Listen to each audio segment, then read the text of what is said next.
കോളറയുടെ ചരിത്രം നമുക്കൊരു പാഠമാണ്. അന്ന് ശുചിത്വമില്ലായ്മ കോഴിക്കോടിനെ മരണഭൂമിയാക്കി. ഇന്ന് നഗരത്തിലും ബീച്ചിലും മാലിന്യങ്ങൾ വലിച്ചെറിയുമ്പോൾ നാം വീണ്ടും അതേ അപകടങ്ങളെ ക്ഷണിച്ചു വരുത്തുന്നു.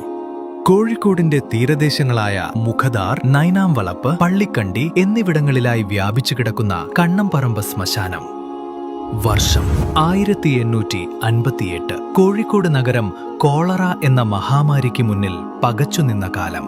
നടപ്പുദീനം എന്ന് വിളിക്കപ്പെട്ട ഈ വ്യാധി വിതച്ച മരണം നഗരത്തെ ഭീതിയിലാഴ്ത്തി. പള്ളികളിലെ ശ്മശാനങ്ങളിൽ ഇടമില്ലാതായതോടെ മൃതദേഹങ്ങൾ ഖബറടക്കുക എന്നത് വലിയൊരു പ്രതിസന്ധിയായി മാറി.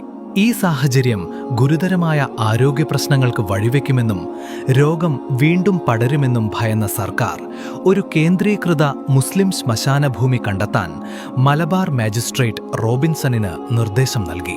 1890 മുതൽ 91 കാലഘട്ടത്തിൽ കോളറ വീണ്ടും ശക്തമായതോടെ മരണം വർദ്ധിക്കുകയും ഖബറടക്കം വലിയ പ്രതിസന്ധിയാവുകയും ചെയ്തു.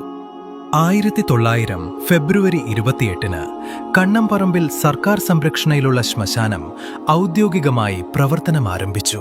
കോളറ മുതൽ നിപയും കോവിഡും വരെയുള്ള പ്രതിസന്ധികളിൽ ഉറ്റവർ കൈവിട്ടവരെ പോലും ഈ മണ്ണ് വിവേചനമില്ലാതെ സ്വീകരിച്ചു.